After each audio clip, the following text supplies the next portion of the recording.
y vamos a examinar las bases de nuestro ministerio pensando en los principios sobre los cuales esta iglesia, me refiero particularmente a Grace Church, fue establecida. No hay duda que lo que Grace Community Church es hoy y el impacto ministerial en esta iglesia que ha tenido a través del mundo, alrededor del mundo, es el resultado y primordialmente de la visión y liderazgo de nuestro pastor John MacArthur, que por más de 50 años ha estado ministrando aquí. No hay duda que esa es la razón primordial. Y la pregunta que cabe y que trataremos de contestar hoy es la siguiente: ¿qué principios sirvieron como guía principal en la filosofía de ministerio de esta iglesia y continúan siendo el enfoque de todo lo que hacemos, ya sea aquí o en todo lugar donde hemos tenido influencia ministerial? Tal vez otra manera de hacer la pregunta es esta: ¿por qué hacemos lo que hacemos? ¿Por qué hacemos lo que hacemos? ¿Por qué es que esta iglesia es distinta a la iglesia promedio, por decirlo así? Muchos de ustedes han llegado a nuestra iglesia, a nuestra congregación, de diferentes contextos evangélicos, y realmente no les toma mucho tiempo para discernir que lo que hacemos aquí en nuestros servicios, en nuestro estudio bíblico, entre semana, en IDEX, nuestro instituto bíblico, en el seminario en español, con nuestros misioneros, ministerios internacionales que apoyamos, todos estos tienen un sabor distinto. Algunos me han mencionado eso en particular. Es distinto a lo que hemos experimentado en el lugar de a donde venimos. Y por supuesto, ¿por qué la diferencia? ¿Qué hace la diferencia? Y la respuesta más simple que pudiéramos dar es esta: Grace Church, en inglés o en español, no importa qué, es una iglesia absolutamente comprometida con lo que Dios y su palabra ha revelado en cuanto a la naturaleza y conducta de la congregación o de la iglesia.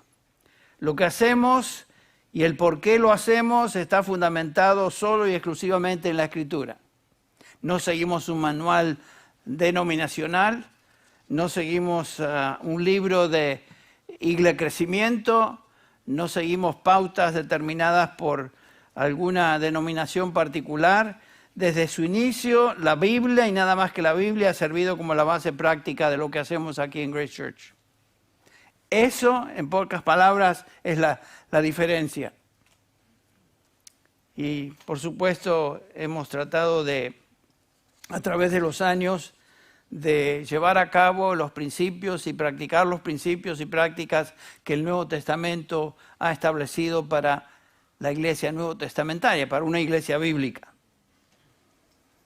Por supuesto que existen algunos estilos y expresiones culturales, formas de implementación del ministerio que varían de lo que se hacía en el primer siglo de la existencia de la iglesia, por supuesto. Pero los principios de ministerio no se han desviado del patrón bíblico que tenemos en el Nuevo Testamento. Nuestra teología y nuestra práctica eclesiástica está inalterablemente arraigada en lo que Dios dice en su palabra.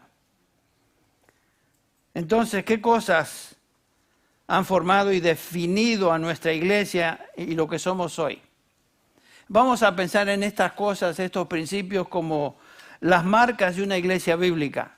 Marcas de una iglesia bíblica. ¿Qué es lo que ha caracterizado a Grace Church a través de los años y qué es lo que debe caracterizar a una iglesia bíblica si pensamos en lo que el Nuevo Testamento nos enseña? Esto es lo que enseñamos aquí.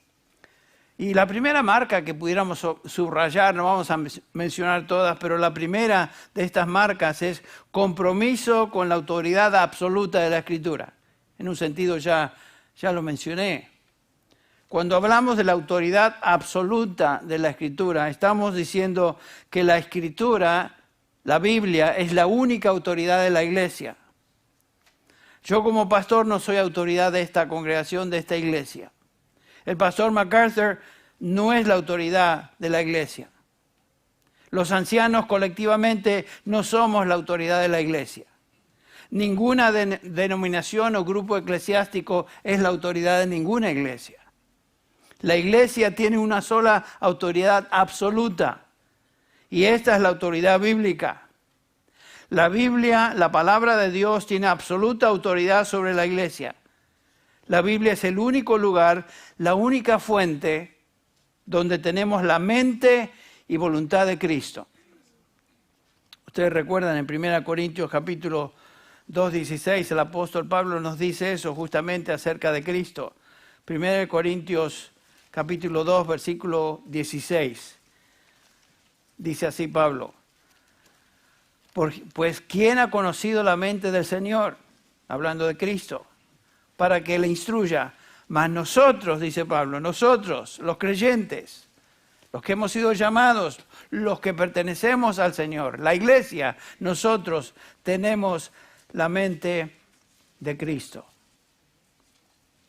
Fuimos regenerados por la palabra de Dios, fuimos santificados, estamos siendo santificados por la palabra de Dios, y es entonces la Escritura, la palabra de Dios, vital para la salud espiritual de una congregación.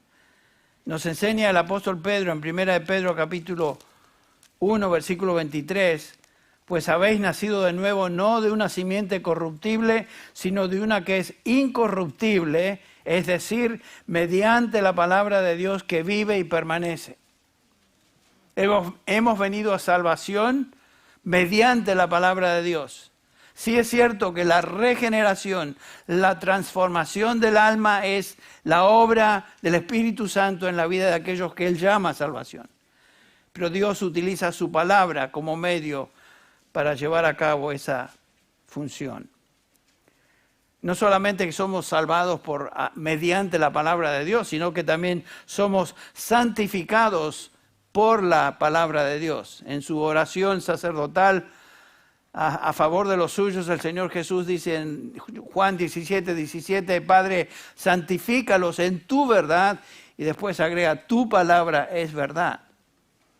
O sea que no hay manera de ser santificados a menos que sea por medio de la palabra de Dios, conociéndola, obedeciéndola y obviamente practicándola. Somos salvados por la palabra de Dios y somos santificados por la palabra de Dios. Pablo nos dice que somos salvados por la fe, y la fe viene por la palabra de Cristo. Romanos 10:17. Así que la fe viene por el oír, y el oír por la palabra de Dios, dicen algunas traducciones, las traducciones más apegadas al original dicen por la palabra de Cristo o la palabra acerca de Cristo. Pablo, escribiendo a Timoteo en 1 Timoteo 3:15, dice, en caso que me tarde, te escribo para que sepas cómo debe conducirse uno en la casa de Dios, que es la iglesia del Dios vivo, columna y sostén de la verdad. Esta es la verdad de la palabra de Dios, es la verdad revelada en su palabra. Toda palabra en la Escritura es inspirada por Dios. 2 Timoteo 3:16. Entre sus últimas palabras escritas, en 2 Timoteo, Pablo le encarga a este siervo, a este pastor Timoteo, le dice, 2 Corintios 4:1 y 2, te encargo solemnemente en la presencia de Dios y de Cristo Jesús, que ha de juzgar a los vivos y a los muertos por su manifestación y por su reino, predica la palabra. Ese es un mandamiento. Predica la palabra, insiste a tiempo y fuera de tiempo, redarguye, reprende, exhorta con mucha paciencia e instrucción. Claro, esa es la función principal de la iglesia, predicar la palabra. Cada vez que una persona entra en una congregación bíblica, una iglesia bíblica, lo que debe escuchar es la palabra de Dios predicada, expuesta. Y por esta razón es que los pastores de una congregación deben cumplir con este mandamiento, al igual que Timoteo, cuando Pablo le dice, procura con diligencia presentarte a Dios aprobado como obrero que no tiene de qué avergonzarse. Todo siervo de Dios debe tener eso, que maneja con precisión la palabra de verdad, 2 Timoteo 2:15. La predicación de la palabra revelada es indispensable entonces, ya que es la palabra de Dios al hombre. ¿Se acuerdan las palabras de Jesús? No solo de pan vivirá el hombre, sino de toda palabra que proviene o viene de la boca de Dios.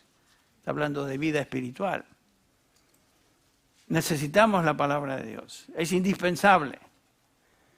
Algunos de ustedes han venido y me lo han manifestado. Siempre ustedes están abriendo, predicando, hablando de la Biblia. Es que no hay otras cosas que hacer. Bueno, no hay función más importante en la iglesia que proclamar la palabra de Dios. Porque como vimos, trae salvación al alma y trae santificación a los redimidos. Entonces, ¿qué más vamos a hacer? ¿Vamos a inventar cosas? ¿Vamos a tener una iglesia seeker friendly como muchas que reinventan sus ministerios? No.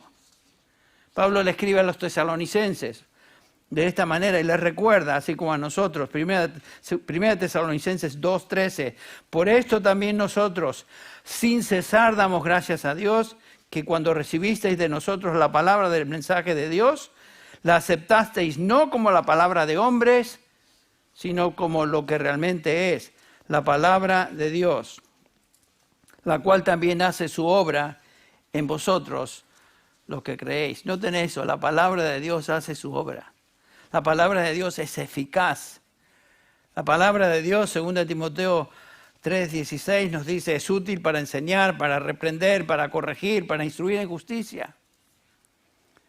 Dice el Señor a través de Isaías 55, mi palabra no volverá a mí vacía sin que logre el propósito para la cual yo la envío. La palabra de Dios tiene propósito, es eficaz, es cortante, más cortante que espada de dos filos. Lleva a cabo una obra que solamente Dios puede llevar por su espíritu usando su palabra. La prioridad del ministerio de la iglesia es la predicación y la enseñanza de la palabra a todo nivel. Es por medio de esta que el hombre, una vez más lo repetimos, llega a salvación y los creyentes son santificados, son edificados. La palabra de Dios, la exposición bíblica se encuentra en el centro del ministerio de la iglesia y no existe prioridad mayor. El centro de un servicio, lo fundamental en el servicio de una iglesia no es la música, no es la alabanza, entre comillas, como comúnmente se le llama ritmo y salsa en otros contextos. No estoy hablando mal de nuestros músicos. Estoy simplemente haciendo hincapié por lo que pasa por alabanza hoy a la luz de lo que el Nuevo Testamento nos enseña. Desde el comienzo la iglesia cristiana entendió su prioridad. Ustedes recuerdan Hechos 6:4, aquí tenemos a los líderes de la iglesia, los apóstoles y los ancianos de la iglesia en Jerusalén, y dice el que toma la palabra, posiblemente Pedro, no sabemos, no lo dice el texto, pero uno de los apóstoles dice, nosotros nos entregaremos a la oración y al ministerio de la palabra. Dos ministerios vitales en la vida de un siervo de Dios. La oración a favor suya, a favor de su familia, a favor de la congregación, y el ministerio, la diaconía de la palabra. Si Cristo va a reinar, si Él va a gobernar sobre su iglesia, entonces su palabra debe ser el centro de todo lo que hacemos. Cantamos acerca de Él hace unos minutos. Hablamos de Él. Compartimos el Evangelio, que es el Evangelio de salvación a través de fe en Jesucristo. Si Jesucristo va a gobernar en la iglesia, lo hace por medio de su palabra. Su palabra debe ser el centro entonces de todo lo que hacemos. Cuando enseñamos la Escritura, damos a la gente la perspectiva de Dios y su voluntad sobre cada aspecto de la vida. Es en la Escritura que tenemos entonces, una vez más, como ya mencionamos, la mente de Cristo. Esa es la voluntad de Cristo para su iglesia, para con nosotros. Cuando enseñamos la palabra de Dios, equipamos a los creyentes, como estudiamos ahí en el capítulo 4 de Efesios, versículos 11 al 12, equipamos a los creyentes para la obra del ministerio. Desde su comienzo, Grace Church se ha caracterizado por ser una iglesia comprometida entonces con la autoridad absoluta de la palabra.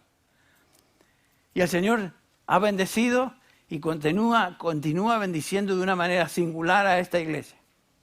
Aún en un contexto de pandemia, en un contexto de todo tipo de problemas, iglesias cerradas, todo tipo de situación social, cultural, política, pareciera que fuera en contra de la iglesia. Y sin embargo, el Señor, en su providencia, en su soberana voluntad, ha mantenido esta iglesia y continúa preservándola y continúa bendiciendo. ¿Por qué? Porque el enfoque está en lo que Él dice en su palabra, no lo que los hombres digan. En segundo lugar, otra marca que ha distinguido a esta iglesia es la prioridad de la adoración. Alabanza, pero alabanza apropiada. Yo quisiera subrayar eso. En otras palabras, nuestra respuesta a Dios basada como iglesia en el conocimiento de su palabra. Siempre es así. Nuestro concepto de Dios, nuestra teología determina nuestra adoración a Dios. Ustedes notaron que lo que cantamos siempre son simplemente expresiones de pasajes bíblicos. Lo que cantamos son verdades de Dios reveladas en tu palabra. No son estribillos, no son una frasecita cantada 9 veces y con mucho ritmo y salsa y para animar a la gente. Cantamos la palabra de Dios. Eso es alabanza, en respuesta a Él y lo que Él ha revelado, no para entretener a la gente. Nuestra prioridad en la adoración es el resultado de lo que la Escritura nos dice acerca de Dios, su naturaleza, sus atributos, su obra. Dios obviamente se ha revelado como Dios Padre, Dios Hijo, Dios Espíritu Santo, y todo esto domina nuestra adoración, nuestra experiencia de adoración a Él. Cuanto más y mejor conozco a Dios en su palabra, más profunda y genuina será mi expresión de adoración y alabanza a Él. Entre paréntesis, tengo que decir esto, porque la alabanza no se limita a cantar juntos aquí. La alabanza es algo que debe salir del corazón en el contexto que estemos, cuando estemos en nuestro tiempo devocional a solas con Él.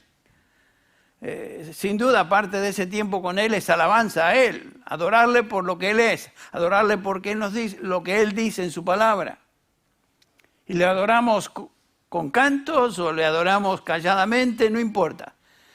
Algunos de ustedes mejor que se queden callados en la alabanza para no arruinar el resto de los demás que estamos aquí en cuanto al oído. Hermanos, perdonen, pero es un chiste, ustedes saben. El punto es que la alabanza es el resultado de conocer a Dios. Y puede ser solo, puede ser en grupo, puede ser en la iglesia congregada.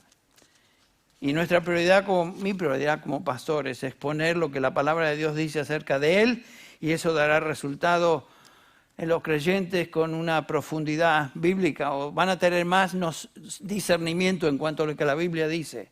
Y por supuesto eso se va a expresar en su adoración. Entonces, la alabanza, que se usa mucho hoy en día, alabanza. La alabanza no es en respuesta a un tono, a una música particular, a un ritmo.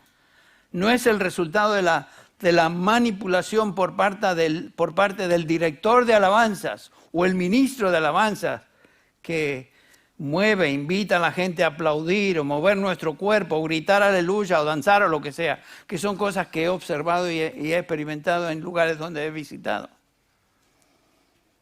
Eso no es.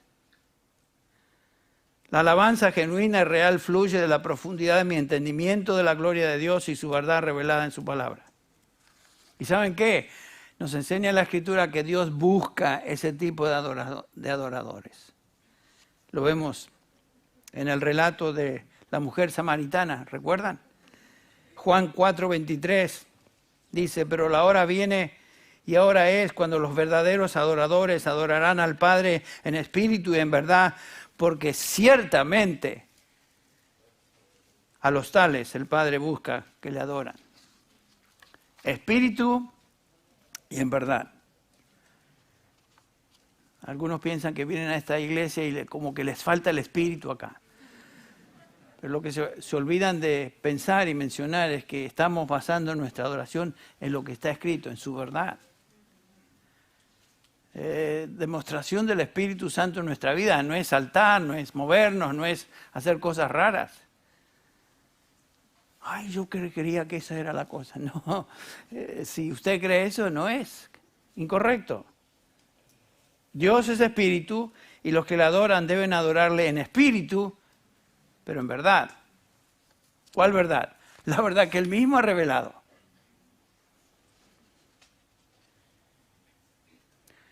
Para verdaderamente adorar a Dios debemos estar sumergidos entonces en su verdad. Es imposible adorar a Dios sin el conocimiento de Dios, sin ser redimido. Es imposible adorar profundamente a Dios sin un conocimiento íntimo de su verdad revelada entonces en su palabra. Sin un concepto alto y sublime de Dios, no podemos adorar verdaderamente a Dios. A mí me encanta, lo hago cada mañana con mi lectura bíblica, con libros que estoy leyendo, leer la compilación del Valle de la Visión, estas oraciones de los puritanos, donde obviamente ilustran lo que estoy diciendo. Su adoración era el resultado de su conocimiento de la palabra. Y uso estas oraciones en este librito, que es un precioso recurso para el tiempo devocional, para expresar lo que quiero expresar a veces porque ellos lo expresan tan elocuentemente. Y yo no puedo expresar así. A veces hasta vergüenza me da lo poco que puedo expresar, aún en mi lengua, que es el castellano, el español. Soy muy corto, no tengo limitaciones, y en inglés peor, y en ruso ni hablar. El punto es que me encanta ver cómo un hombre de Dios, ejemplo, los puritanos, podían elevar estas oraciones a Dios como resultado de lo que conocían en su palabra. Y todas estas oraciones reflejan principios bíblicos, conocimiento bíblico, enseñanza bíblica. Por eso para mí es un medio excelente de comenzar el día. Sin un concepto alto y sublime de Dios no podemos adorar al Dios de la Biblia. Ese es el punto. Y cuando nos reunimos como iglesia, como lo hacemos hoy aquí, cada domingo, cada miércoles, venimos a conocer mejor a Dios en su palabra y por lo tanto responder a Él en adoración, en alabanza. Nuestra audiencia, cada domingo, cada reunión, no es cada uno de nosotros, nuestra audiencia es Dios. A Él cantamos, en Él meditamos. Todo lo que hacemos desde la lectura de la palabra, la exposición de la palabra, las alabanzas por medio de himnos, las oraciones que elevamos, nuestro escuchar la palabra, nuestro pensar en lo que escuchamos, todo eso es en respuesta a Dios. Esa es adoración. La adoración no es algo mecánico que hacemos, sino que se debe siempre hacer o ser, mejor dicho, como respuesta a lo que conocemos acerca de Él. Y ese conocimiento es incremental. Espero que cada día más, cada año que pasa, cada mes que pasa, podamos crecer en nuestra adoración genuina a Dios porque crecemos en su conocimiento a través de su palabra. En la medida que entiendo más y mejor su palabra, en esa medida entonces puedo adorar a Dios. Otra marca o característica de una iglesia bíblica como lo es Grace Church es claridad doctrinal. Claridad doctrinal. Sin duda esto ha caracterizado a nuestra iglesia y sus ministerios a través de los años. Si hay algo que la gente no puede acusarnos de no hacer es que no tenemos claridad doctrinal. Tenemos claridad doctrinal. Y creo que es el resultado de conocer su palabra y conocer lo que el Nuevo Testamento nos enseña acerca de la iglesia. Y la Biblia demanda que seamos claros en los principios que Dios ha establecido y revelado. La Biblia enseña principios, doctrinas que los creyentes deben entender para desarrollar convicciones que les guíen a vivir de acuerdo a la voluntad de Dios. Y entre paréntesis, esto no se aprende en un sermón. No se aprende un domingo que caigo ahí. A mí me gusta ir a la iglesia, diría alguno, una vez por mes, porque una vez al año no hace daño. Algunos piensan que es mejor una vez por mes, a veces una vez. ¿Saben qué? Es importante escuchar la palabra de Dios porque no aprendemos todo lo que quisiéramos aprender en un sermón, en una experiencia de escuchar un pasaje bíblico enseñado. Ojalá pudiéramos, pero se nos olvida. Uno de los puritanos dice, mi alma es como un balde lleno de agujeros. Entro, deposito el agua y en corto tiempo se me va. Y a veces esa es la imagen que tenemos de nuestra propia alma, nuestra propia mente. Se nos olvidan las cosas. La predicación bíblica es tan vital para la salud de los creyentes. No es contar historias o anécdotas bíblicas o peor, hablar de ideas personales, expresar opiniones salpicados con versículos de la Biblia fuera de contexto a veces para simplemente hacerle decir a la Biblia lo que yo quiero decir. Esa no es la exposición bíblica. La Biblia contiene un cuerpo de doctrina que debe ser entendido, debe ser practicado, debe ser proclamado, predicado en el contexto de la iglesia. El apóstol Pablo se refiere a esto cuando le escribe a los romanos y les dice, pero gracias a Dios, versículo 16 de Romanos 6, 17, gracias a Dios que aunque erais esclavos del pecado, os hicisteis obedientes de corazón a aquella forma de doctrina a la cual fuisteis entregados. La única manera de escapar del pecado y de su condenación es ser obediente a la doctrina del Evangelio, la doctrina revelada en el Nuevo Testamento. Y los primeros creyentes, lo hemos mencionado tantas veces, estaban muy conscientes y eran claros en cuanto a esta realidad. Nos dice Lucas en Hechos 2:42, y esta es la primera iglesia, que se dedicaban continuamente a las enseñanzas, o sea, a la doctrina de los apóstoles, al contenido de la enseñanza. O sea, vuelvo a lo que dije hace un instante, no podemos realmente aprender y absorber y realmente crecer escuchando un sermón de vez en cuando. La enseñanza bíblica debe ser continua, debe ser sistemática, debe ser una doctrina basada en la otra y así sucesivamente. Y es lo que los primeros creyentes hacían. Continuamente se dedicaban a la doctrina de los apóstoles. No es suficiente decir que uno es cristiano o que ama a Jesús. Uno debe entender la doctrina del Evangelio. Por eso tenemos clases de membresía, por eso tenemos clases de fundamentos de la fe en esta iglesia.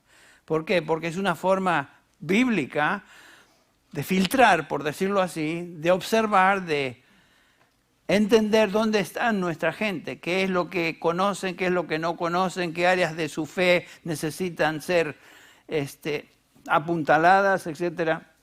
Y lo hacemos por medio de estas clases. Porque todos debemos estar conscientes, entender, mejor dicho, discernir lo que el Nuevo Testamento nos enseña acerca de la doctrina del Evangelio. ¿Quién es Jesús? ¿Y qué es lo que Él vino a lograr en la cruz? Y tenemos que estar convencidos de la doctrina de la redención y sus implicaciones.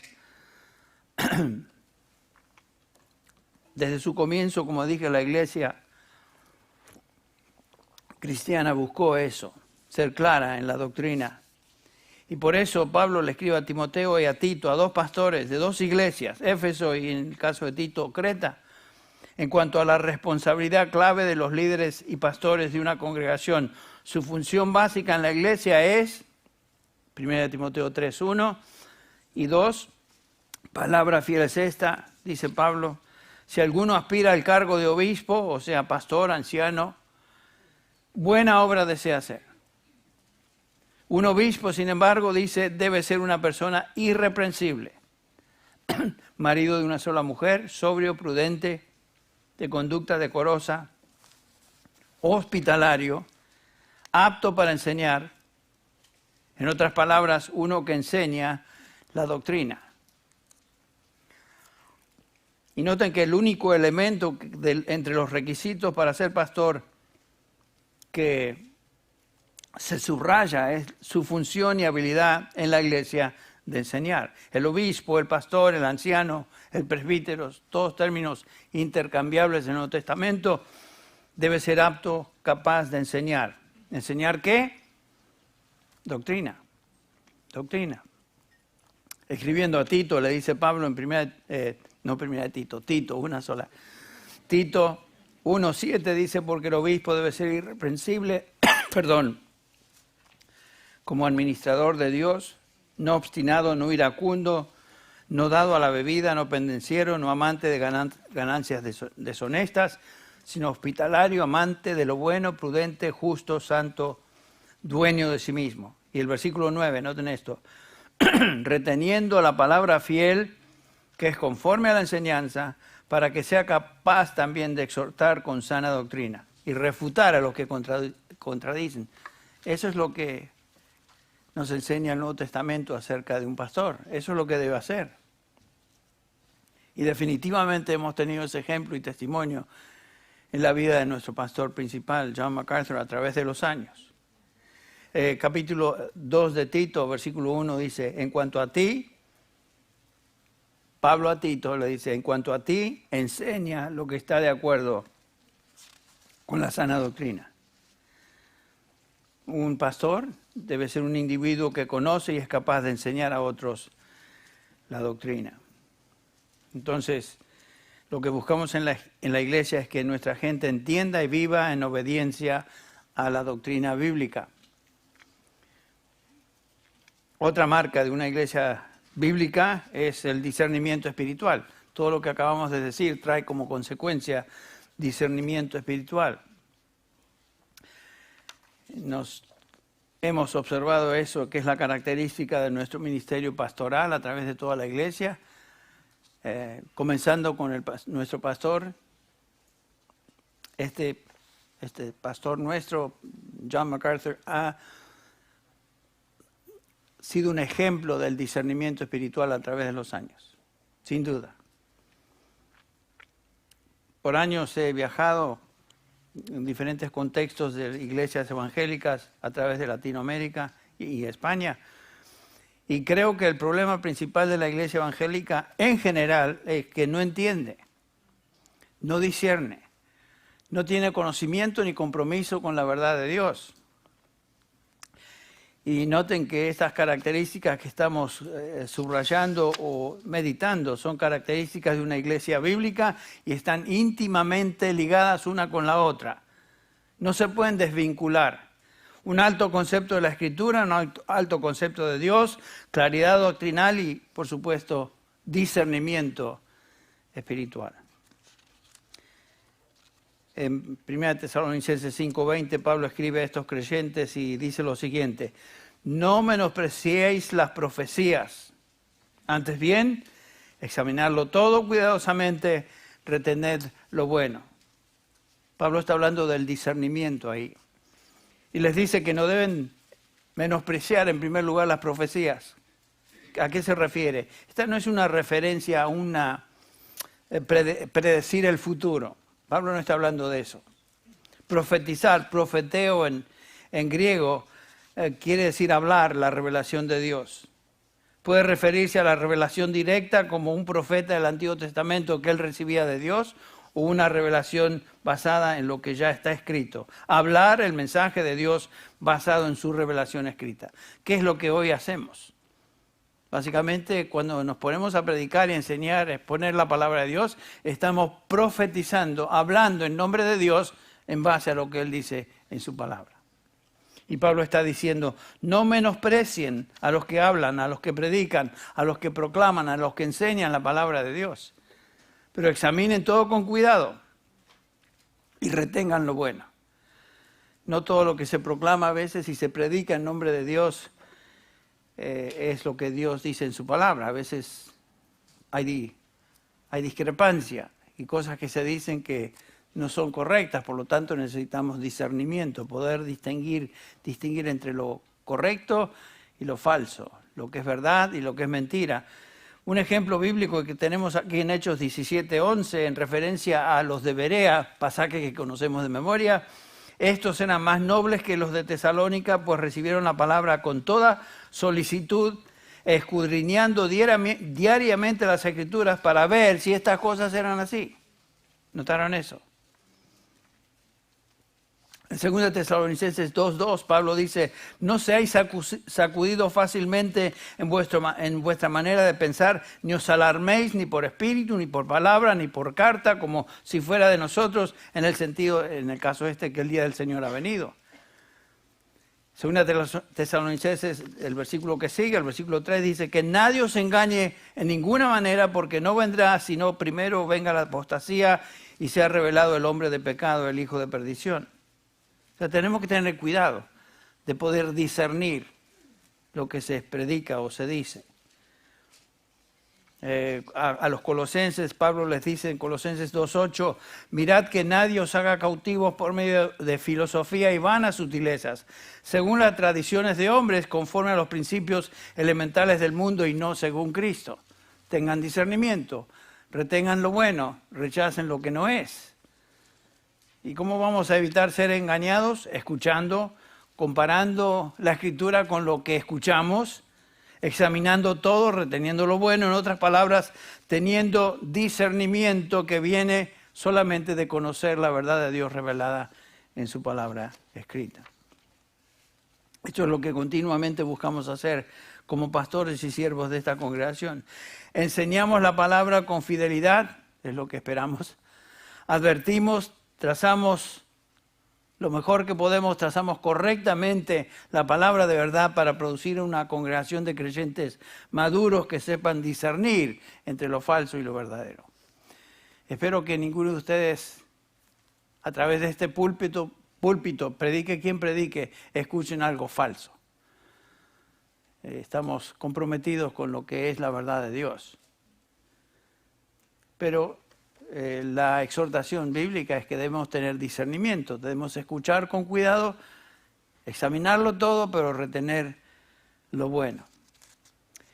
Juan dice algo similar ahí en 1 Juan capítulo 4, versículo 1, cuando dice, amados, no creáis a todo espíritu, sino probad los espíritus para ver si son de Dios.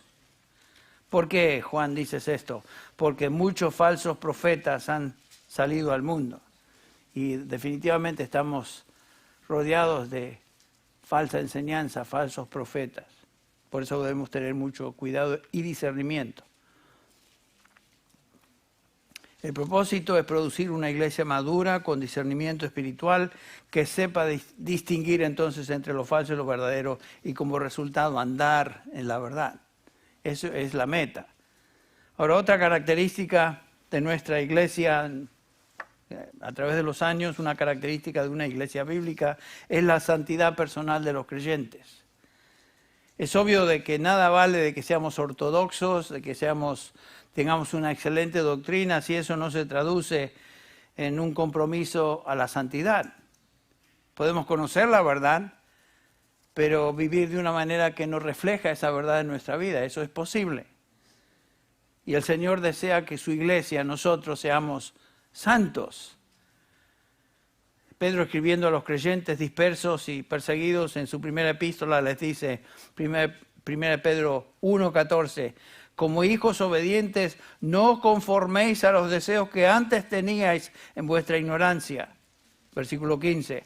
Sino que así como aquel que os llamó es santo, así también sed vosotros santos en toda vuestra manera de vivir. Eso es lo que Dios desea de nosotros.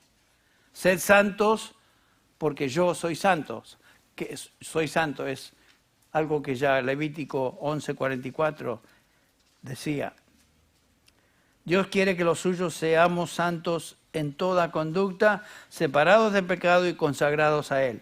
Escribiendo a los Corintios, Pablo les dice a estos creyentes que tenían lucha con su vida personal. 2 Corintios 6 dice así, 6 versículo 16, ¿o qué acuerdo tiene el templo de Dios con los ídolos? Porque nosotros, dice nosotros, y esto incluye a nosotros aquí, nosotros somos el templo del Dios vivo. Como Dios dijo, habitaré en medio de ellos y andaré entre ellos y seré su Dios y ellos serán mi pueblo. Imagínense, Dios nos considera su pueblo. Caminamos en obediencia a Él. Dios quiere que seamos santos, separados. Por tanto, dice el versículo 17, salid de en medio de ellos y apartaos, dice el Señor, y no toquéis lo inmundo y yo os recibiré. Y yo seré para vosotros padre, vosotros seréis para mí hijos e hijas, dice el Señor Todopoderoso. Por tanto, el versículo 1 del capítulo 7 dice, por tanto, amados, teniendo estas promesas, limpiémonos de toda inmundicia de la carne y del espíritu, perfeccionando la santidad en el temor de Dios. Limpiémonos, dice Pablo. La santidad personal es crítica para la madurez de la iglesia. Y Dios va a perfeccionar y santificar a los suyos y lo hace primordialmente por medio de su palabra. Santifícalos en tu verdad. Tu palabra es verdad. Y si no respondemos como cristianos, como hijos de Dios, al proceso positivo de santificación que se encuentra en obediencia a su palabra, Dios usará y usa métodos que duelen. La disciplina de Dios. La disciplina de Dios. Hebreos 12 nos hace conscientes de eso y el autor de Hebreos nos dice, Hebreos 12:5, además habéis olvidado la exhortación que como a hijos se os dirige. Hijo mío, no tengas en poco la disciplina del Señor, ni te desanimes cuando eres reprendido por Él. Porque el Señor al que ama, disciplina y azota a todo aquel que recibe por hijo. Qué lindo es saber que a veces cuando pasamos por momentos difíciles es simplemente la demostración del amor de Dios a través de la disciplina, a través de la vara. Y lo hace no para hacernos doler simplemente, sino para enseñarnos que nos ama. Y lo hace a través de la disciplina. Ahí dice el versículo 10 de Hebreos, capítulo 12, Él, hablando de Dios, Él nos disciplina para nuestro bien, para que participemos de su santidad. La disciplina es para nuestro bien. Esta semana he podido pensar bastante en esto y personalmente aplicarlo a mí y estaba orando, aunque a veces duele. Señor, te doy gracias por tu vara, te doy gracias por tu vara, por tu disciplina. Y me llevó a pensar en la experiencia de Pablo. Ustedes recuerdan, 2 Corintios capítulo 12, cuando él habla que se me ha dado un aguijón en la carne para que aprenda a no exaltarme. La razón que Pablo estaba sufriendo y pidió al Señor 3 veces que quitara ese aguijón de su carne, lo hizo 3 veces y el Señor le dijo, bástate mi gracia porque mi poder se perfecciona en la tribulación o en la prueba que estás pasando. O sea, la prueba que el Señor manda, la disciplina que el Señor manda tiene el propósito beneficiario de hacernos más conformes a la imagen de su Hijo. La disciplina nos enseña para que participemos de su santidad. Y por supuesto Dios demanda de cada uno de nosotros que seamos santos, apartados. Otra marca de una iglesia bíblica es la pluralidad de líderes piadosos. Yo diría, es el elemento crítico en la salud espiritual de una congregación. Líderes en la congregación que vivan conforme a lo que enseñan, que sean piadosos en su vida personal. Los líderes de la congregación son los que dan la pauta, los que dan el ejemplo de lo que una iglesia debe ser. Por eso Pedro, dirigiéndose a ancianos, les dice en 1 Pedro capítulo 5, versículos 2 y 3, les dice a estos pastores, pastoread, o a estos ancianos, pastoread el rebaño de Dios entre vosotros, velando por él, no por obligación, sino voluntariamente, como quiere Dios, no por la avaricia del dinero, sino con sincero deseo. Tampoco, versículo 3, como teniendo señorío sobre los que han sido, noten esto, esta frase me encanta, los que han sido confiados, los que os han sido confiados, sino demostrando ser ejemplos del rebaño. O sea, el anciano tiene todos estos requisitos porque definitivamente pastores dentro de una congregación son el ejemplo, la pauta que debe dar a la congregación de cómo un creyente camina delante de Dios. Por eso es tan importante que no cualquiera puede llegar a ser líder o pastor en una iglesia. Tristemente, como ustedes saben, muchas iglesias están siendo dirigidas por líderes que no deben estar ahí, que no llenan los requisitos para ser líderes, que no viven vidas piadosas. Y por lo tanto la iglesia está como está. Entre paréntesis, cada vez que la palabra anciano en el Nuevo Testamento se utiliza en referencia se usa en plural y se utiliza en referencia a obispos, ancianos, a pastores. Y siempre es un término plural. La única excepción a esta mención de ancianos y solamente ancianos se encuentra en referencia a Juan, que se llama el anciano. Estas tres palabras ya las vimos, anciano, pastor, obispo, son descripciones de la misma persona en su función de líder dentro de la iglesia, la misma persona. Aquí en el contexto nuestro llamamos al anciano, bueno, sabemos que somos ancianos, pero le llamamos al anciano pastor. Ustedes me dicen pastor. Tengo un amigo en el campo misionero que le odiaba la palabra que le dijeran pastor. No quería recibir ningún título. Y le decía a la gente, no me llamen nada de eso. Pero por otro lado eso es un poquito exagerado porque la palabra pastor se utiliza en referencia a líderes de la congregación. Así que ustedes me pueden llamar pastor, obispo, presbítero, reverendo, lo que quieran. No, reverendo no. Pastor es suficiente. Pero todas estas expresiones, anciano, obispo, pastor, presbítero, son paralelas, se refieren a la misma persona llevando a cabo la misma función como líder de una iglesia. El punto, sin embargo, es que las iglesias en el Nuevo Testamento tenían ancianos, varios, una pluralidad de líderes quienes gobernaban cada congregación. No había solamente un anciano en cada iglesia, sino había ancianos. Por ejemplo, en Hechos 20, Pablo se dirige a los ancianos de la iglesia en Éfeso. ¿Recuerdan ustedes?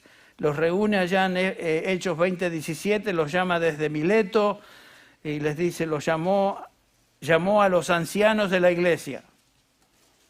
En el versículo 28 de este mismo capítulo dice, tened cuidado de vosotros y de toda la grey, sobre la cual el Espíritu Santo os ha puesto para ser obispos, para pastorear la iglesia de Dios. En otras palabras, obispo es supervisar, pero al mismo tiempo Pablo utiliza la palabra pastorear, cuidar a los creyentes.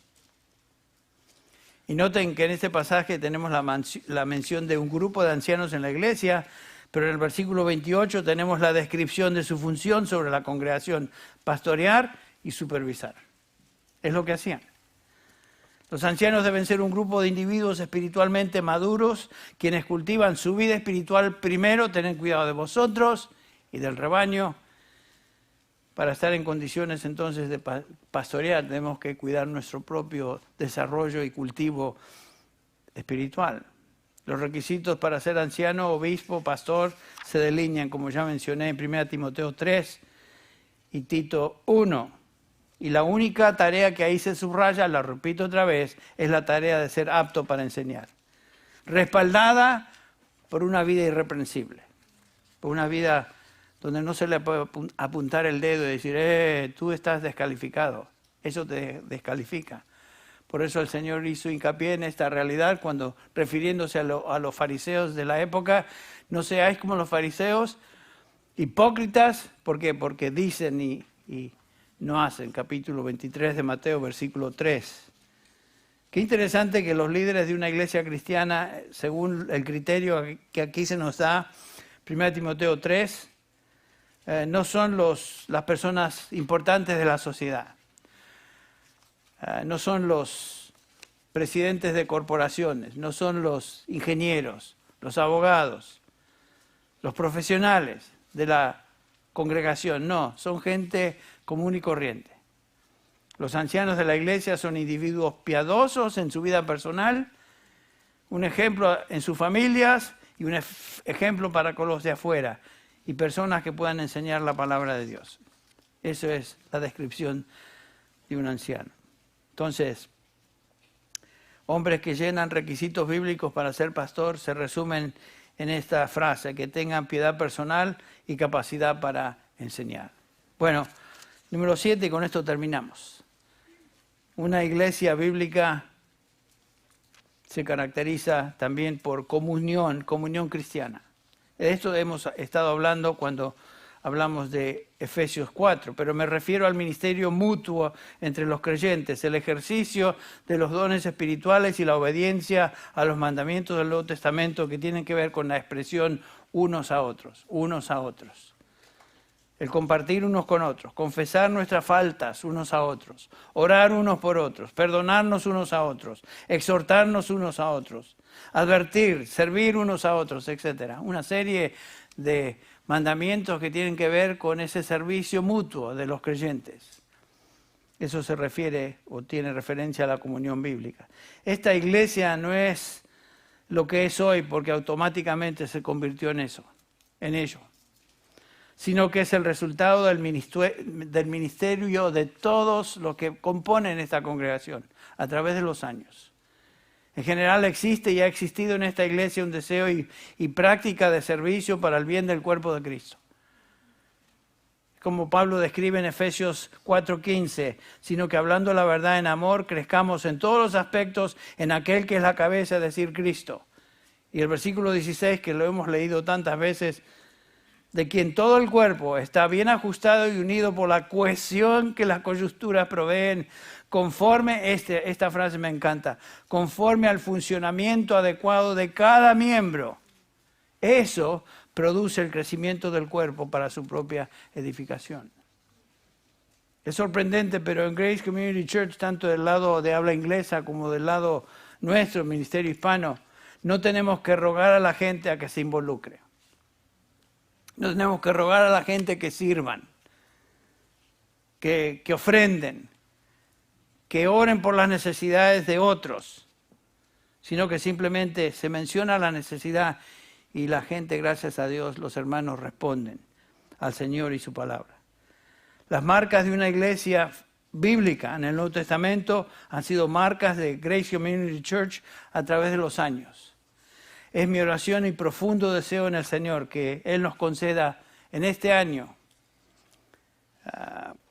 un ministerio aún mayor de lo que hemos llevado a cabo en el pasado, aún en medio de esta pandemia, aún en medio de este tiempo difícil que estamos pasando.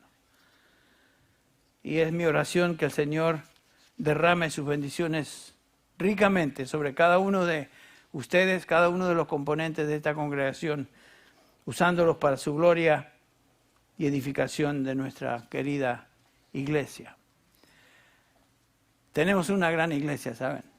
No porque deseamos felicitarnos a nosotros mismos, sino porque el Señor está llevando a cabo una obra singular en y a través de los miembros de esta congregación.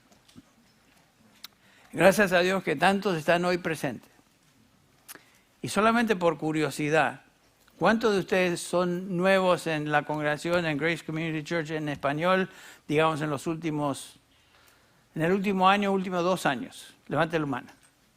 Miren ustedes. Yo diría 40% de la iglesia hoy, si no más, son gente nueva, nuevos creyentes. Esta es la congregación que el Señor nos ha concedido para ministrar. Por eso es tan importante que lo que acabamos de hablar hoy sea proclamado, sea enseñado. Que no simplemente vengan a asistir y a escuchar un sermón más, sino que vean el compromiso que ustedes tienen como miembros de esta iglesia y que el Señor los use de una manera singular y nos use a todos. Vamos a orar para terminar. Padre Celestial, te damos gracias, Señor, por esta oportunidad, una vez más, de estar delante de tu presencia, abrir tu palabra, meditar en ella Y Señor, pido que tu Espíritu instruya hoy, que redarguya hoy, que nos enseñe a cada uno de nosotros lo que debemos escuchar y lo que debemos hacer. Como un hombre de Dios enseñaba a un nuevo convertido, cada vez que escuches un sermón, escúchalo para ti mismo. Señor, que esa sea nuestra actitud. Ayúdanos a escuchar lo que tú nos dices, a cada uno. En el nombre de Jesús. Amén.